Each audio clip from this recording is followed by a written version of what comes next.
Hey, it's Ben here from the Strength Factory, and I am stoked because do you know what it is? New bike day.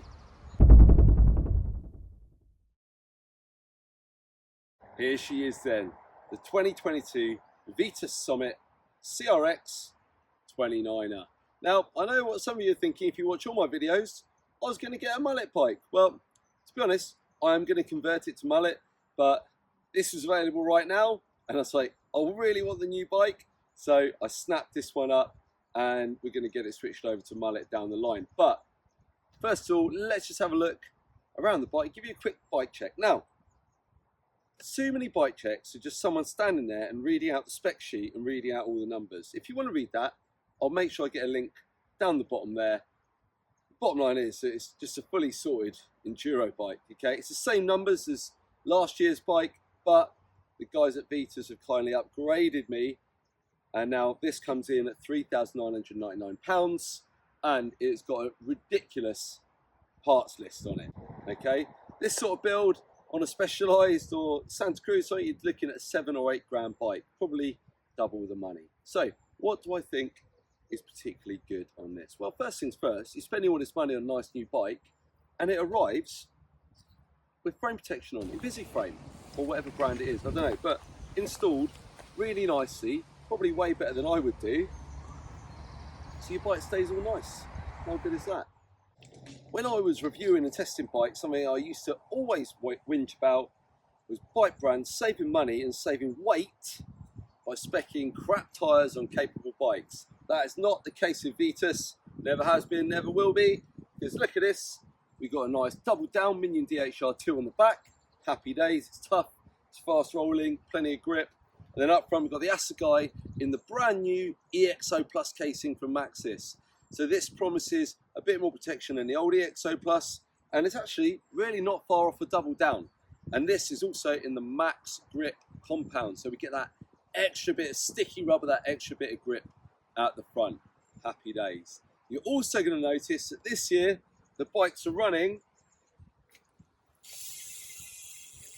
Ooh, how does that sound? On Nuke-proof wheels. Okay, the Nuke-proof Neutron wheels are a real spec highlight for me. They look sick, which kind of matters, kind of doesn't matter, but they're absolutely bomb-proof, and the hubs sound really tidy. All the tyres mounted up with sealant, no dramas. They come already with a tape on them as well, so you're just good to go. A couple other little spec highlights then. Again, where the brands always save money, cassette. Yeah, so they'll put a shiny upgraded rear mech on there because it sticks out and the logo's right there, but then they'll go like 1 or 2 levels lower and put a great big horrible heavy cassette on the back. Not Vitus. We've got a full XT drivetrain including the cassette, okay? And whilst I genuinely don't care how much my bike weighs, when you save a bit of weight here, it improves the suspension performance. So by speccing the XT one, it's lighter than Dior or SLX. The shifting on these is ridiculous. You can the way you can change gear under power is second to none in my opinion. And it's just nice that actually they probably could have saved a few quid there. You wouldn't have noticed, but they didn't. You got the good shit. Happy days.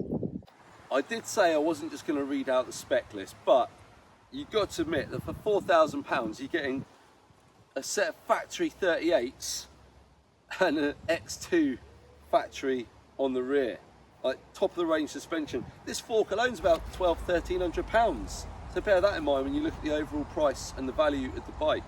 And it's something I'm really looking forward to getting stuck into. I've only ever ridden 38s on e-bikes, I've never ridden them on a normal bike, so I don't have any setup to information, so it's something I have to work on. And I think between these two bits of kit, if I put a bit of time and effort, I'm going to be able to get my setup like absolutely dialed. On my previous bike, it was a lot cheaper bike with simpler, good, but simpler suspension, and it's a lot more limiting to what you can do and how you can tune your ride. And I got it absolutely sweet, and I kept it serviced, but this is the next level up, and I can't wait to really get stuck in there, start faffing about with it, clicking my clickers, maybe do some time runs, and get this bike absolutely dialed. How about this? Do me a favour and do yourself a favour. Like and subscribe. Yo!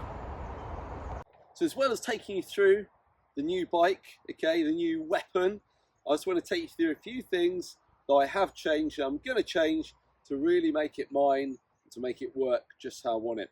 First things first, I've already cut the bars down to 750. I made a really good video about that. I'll make sure I pop it up there. I still need to shorten my hoses and cables, okay? It's obviously a little bit long now because the bars got narrower.